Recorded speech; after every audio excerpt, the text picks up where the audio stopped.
I was offered $5 for a video, but this was when I was like 19. I was like, double it, and I'll walk outside and I'll give it to a homeless person. And they're like, no, you won't. And I was like, double it. And I was like pacing around my neighborhood for 3 hours convincing this guy, like on the phone, just double the money. I promise the video will go viral and I'll give it to homeless person. I was like, $10,000 just looks better in a title. It'll get more views. I promise your app will do better. A lot of times people, oh boy, it's like they think their videos are better than they are, honestly. And tell them, Jimmy, tell them. I mean, they do that, and they have horrible friend groups because you really are like the type of YouTubers you hang around. It's getting people with the right YouTuber friend group that aren't pussies and will actually tell them when their content's bad and like actually roast it and help them get better in a nice, positive way. Basically what I did was I've somehow found these other like 4 lunatics. 3 of us were college dropouts. One was a high school dropout, and one, I don't know, he just like quit his job. We were all super small YouTubers, and we basically talked every day for 1,000 days in a row and did nothing but just like hyper study, like what makes a good video, what makes a good thumbnail, what's good pacing, like how to go viral. We would just get on Skype every morning, and like some days like I'd get on Skype at 7 a.m. and I'd be in the call until like 10 p.m. and then I'd go to bed, I'd wake up and I'd do it again. We'd do things like take 1,000 thumbnails and see if like there's a correlation to the brightness of the thumbnail to how many views it got. Imagine a world where it's just you working solo and you work 12 hours a day every day for like a year. And you're just grinding, you make a mistake, you learn from it, you grind, you make a mistake, you learn from it, and you do that for like a year. And then imagine a different world where you have 4 friends who are also equally grinding in something similar. Friend number 1 makes a mistake on Friday, he teaches the other 4 people. Friend number 2 makes a mistake the next week, teaches everyone. And then like you're all learning from each other's mistakes. You're all constantly studying 24/7 and downloading each other. Like after a year, you're like 2 years ahead of the guy who was just solo. Do you frequently go that far out of your way to capture the thumbnail? Yeah, I mean, of course, everyone should. If people don't click, they don't watch. So you want to give them something to click. Something a lot of people forget is like unsuggested on phones, thumbnails are really fucking small. So like people are editing thumbnails full blown on their computer, and when you shrink it down, you can't see. We try to all around be above the rest. Anyone can clickbait, but do you actually like deliver on it? We say we put 100 million Orbeez in the backyard, we put 100 million Orbeez in the backyard. Your title and thumbnail set expectations. Like what you're saying is like, I like bananas. And what you need is bananas are the best goddamn food on the planet. Like that's the type of opinion you need. Like you need something like how to get 100 million views on YouTube, or not even that, that's not strong enough. You need something that makes people go, what the fuck? What the fuck did he say in that video? What the fuck?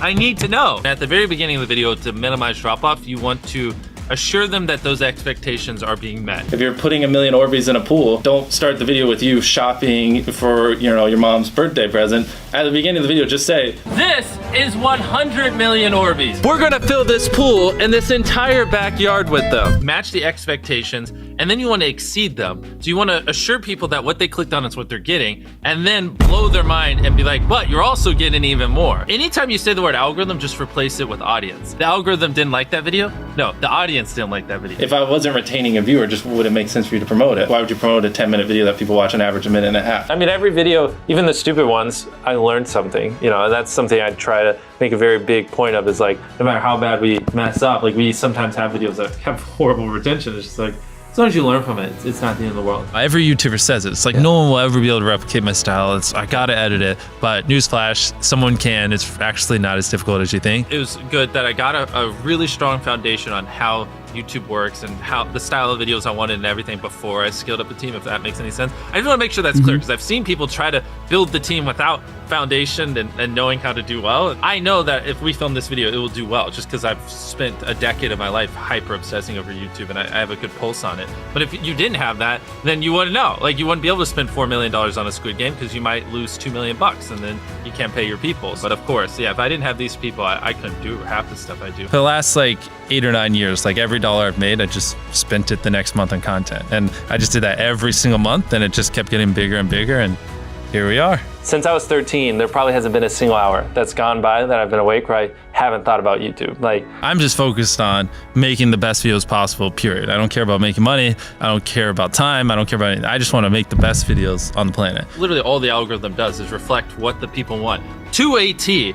And if you deny that, you just make terrible videos and are trying to find a scapegoat. We do our videos in other languages as well. If you Google it, it's like only whatever, less than 10% of the world speaks English. So 90% of the world can't even enjoy your content. And when I realized that, I was like, wait a minute, 90% of the world can't even watch this stuff. Like, we just started doing this like 6 months ago, and it's crazy like how viral some of these videos Wow, are going. 51 million. In Spanish, the guy who does my dubs is the same guy who dubbed Spider-Man. We managed to convince him. So a lot of those comments are like, why does he sound like Spider-Man? Or is MrBeast Spider-Man? To me, what's important is click-through rate, getting people to click on your video, and then average view duration, average view percentage, or just relative retention, and having them watch it. A lot of creators think click-through rate is just like the title and thumbnail and did they click it, but a lot of it too is did they enjoy your last video? Because if someone watches a video of yours and they loved it, you can bet the next time you're recommended, their chance of clicking is a lot higher. Sometimes we're filming for 3 or 4 days, like 10 hours a day,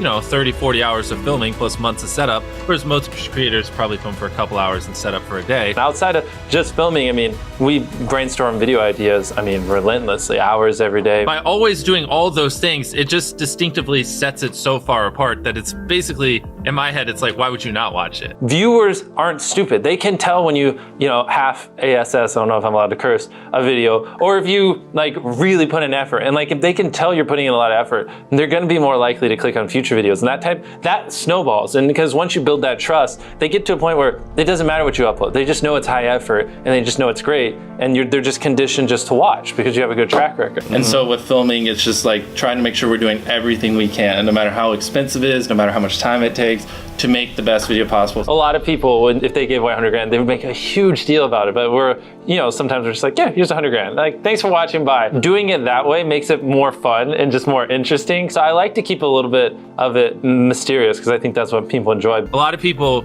aren't willing to put in 10 hours days because they don't like what they're doing. So it's finding what they enjoy, because it is like a long grind. Like, you're doing the for years, not months. So if you don't enjoy it, then you're gonna burn out. I just had the blessing of finding what I loved at a young age. So because to get to this level, it takes, a decade. Most people don't find what they love till their young 20s. So they'd be where I'm at in their 30s. I just lucked out and found it when I was really young. Living your life chasing a nicer car and a bigger and bigger box to live in is kind of like a dumb way to go about life. I actually, funny enough, I lived in a super below average home. And I kind of learned why famous people don't live in below average homes, because someone broke in, stole everything I owned. So I had to get a little nicer house for security reasons. But before I was robbed, my place is a little duplex, $700 a month. You get a roommate's $360 split. People think just because you go for views means you can't have fun, but you can pull views and you can have fun, which is what we purposely try to do. If you're not doing something that's just inherently fun to you, you're just quit. Just give up. You gotta at least semi-enjoy what you're doing, or you're gonna quit long before it gets to a point where it brings in money or whatever else could be driving you. So find what you love, and then I would just hyper obsess. Make sure no one doing what you're doing is doing it better. Make sure the videos are as good as possible. You can be motivated by more than one thing. I'm motivated because I want to support my mom and my family. I'm motivated because I want to employ my friends and help them. I'm motivated because I want to help other people. I'm motivated because I want to be a YouTuber. I feel like that's another misconception. You can have lots of things that drive you. Absolutely. Yeah. Absolutely. So there's just tons of stuff that drive me.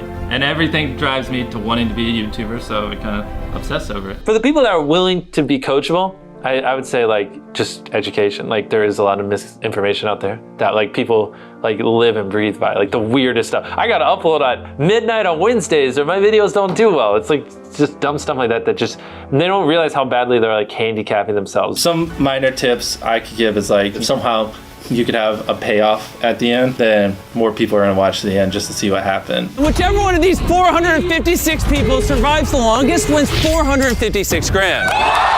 Cut out all dull moments, try not to over-explain things. If a camera just sits on me and I'm just talking for 20 seconds, it doesn't hold retention as well as, maybe me talking and other footage popping up. It's much easier to get 5 million views on one video than 50,000 views on 100 videos. It takes way less effort to get 5 million views on one video. Back then, which I think small YouTubers should do, is I would reply to every single comment. And so I think a few people caught on that I would always reply. And so some people would just be like, I wonder how long it'll take for him to reply. So that was a lot of my comments when I was smaller, but at least it kept him coming back. In your analytics, and most of you probably know this, audience retention. You can see where people click off.